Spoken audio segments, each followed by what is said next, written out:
여러분 안녕하십니까? 얼마 전 정확히 얘기해서 6월 1일 날 우크라이나가 스파이더 웹 거미줄 작전이라는 것을 실시를 했습니다.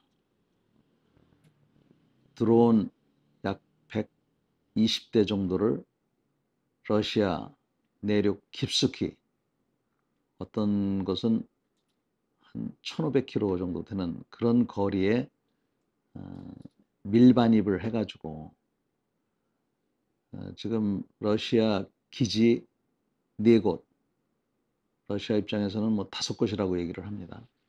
그러한 공군 기지에 드론 공격을 실시했습니다. 이 기지들은 장거리 폭격기를 갖고 있던 그런 기지들인데, 이번에 특히 타겟이 된 것은 Tu-95 폭격기들입니다. 이 폭격기를 이용해서 러시아는 거기다가 원거리 폭탄을 적재를 해서 우크라이나군의 방공 미사일 사거리 밖에서 원거리 미사일 또는 크루즈 미사일 이런 것들을 투하를 해가지고 우크라이나 곳곳에 피해를 입히고 있었던 상황입니다. 그리고 자기네들은 우크라이나가 뭐 공군기로 때릴 것도 아니고 하니까 비교적 안심을 하고 있었던 것이죠. 그런데 우크라이나가 이런 드론 공격을 실시했던 겁니다. 약 120대의 드론을 컨테이너에 싣고 트럭으로 옮긴 것 같아요. 그래서 그 공군기지 근처에다가 일단 사전에 배치를 시켜놓고, 그 다음에 시간이 다가오자 그 컨테이너에서 드론을 띄웠는데, AI로 했다는 얘기도 있지만 그 정도 기술은 안 되는 것 같은데, 개별적으로 조정을 해가지고 주기장에 있던 이런 폭격기들을 때렸던 겁니다. 이 폭격기들이 주기장에 노출되어 있었던 이유는, 이들 중에는 전략 폭격 임무를 수행하고 있는데, 전략 폭격 임무를 수행하기 위해서는 즉각적으로 비행기가 떠야 됩니다. 그러다 보니까 경납고에 집어넣지 않고 이렇게 그냥 오픈되게 뒀던 거죠. 그래서 그런 오픈되어 있던 이런 폭격기들을 공격을 해서 한 40여 대를 파괴했다고 합니다. 이 40여 대가 러시아 공군이 갖고 있는 이런 전략 폭격기의 약 3분의 1에 해당하는 그런 규모고, 돈으로 치면은 뭐 10조 달러 뭐 이렇게 된다고 해요. 그리고 러시아가 이런 폭격기를 다시 만들 수 없는 그러한 상황이라서 러시아로서도 아주 자존심도 엄청 구겼지만 능력 면에서도 굉장한 그 타격을 입었던 겁니다. 러시아가 열받아서 지금 휴전 협정을 진행하던 것을 중단하고 지금 우크라이나 곳곳을 포격을 하고 있어서 많은 사람들을 죽이고 있습니다.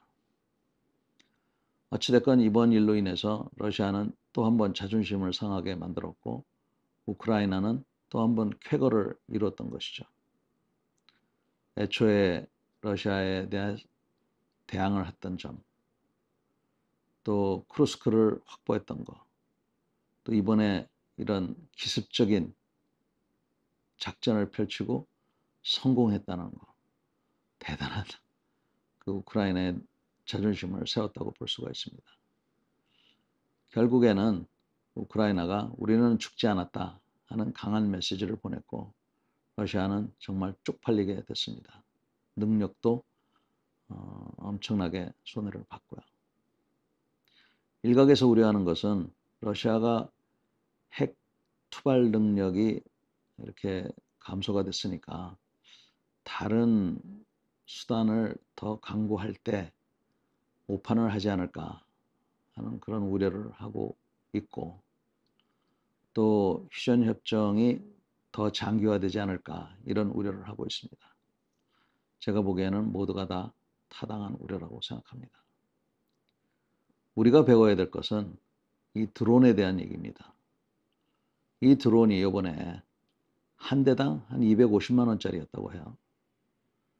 그리고 부품 중에 상당수는 뭐 중국제 그냥 상용 부품을 사용해서 만들었고, 그래서 250만 원짜리 갖고 5천억짜리 비행기를 불태워버린 겁니다. 야, 그래서 지금 우크라이나가 1년에 이런 드론을 목표치만 보더라도 400만 대 이상을 만드는 게 목표랍니다. 그러니까 앞으로 이 전쟁 양상에 있어서 이 드론이 갖고 있는 이러한 그 점유가 대단하다는 겁니다. 우리는 지금 여러 가지 하려고 노력하는데 좀 더 가속화시켜야 되겠습니다. 그다음에 여러 가지 대드론 뭐 이런 것들을 우리도 구상을 하고 있습니다만, 이번에도 여실히 봤지만 비행장 하나는 바로 러시아의 정보 당국, 정보 본부 바로 앞에 있는 비행장도 때렸다는 거예요. 이 드론을 발견하고 거기에 대해서 격추를 시키고 제밍을 하고, 이게 얼마나 어려운지를 잘 보여주는 사례라고 봅니다. 이거 보통 문제가 아니죠. 또 북한이 저렇게 드론전에 대해서 관심을 갖고 지금 가속화시키고 있습니다. 그래서 우리도 공세적인 드론, 또 드론 방어, 여기에 대해서 더 많은 관심과, 특히 현재 제도가 여러 가지 규제 때문에 속도를 내지 못하고 있습니다. 그 규제 많이 풀어야 될 것 같아요.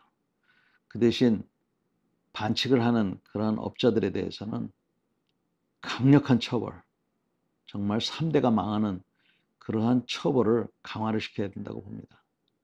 그렇지 않으면은 이 드론에 대해서 우리가 새로운 위협으로 인식만 하면 뭐 하겠습니까? 제대로 준비를 못하는 것이죠. 그래서 이번에 드론 공격을 보면서 우리도 많은 준비를 해야 되겠다 하는 그런 계기가 되었으면 좋겠습니다. 오늘도 경청해 주셔서 감사합니다.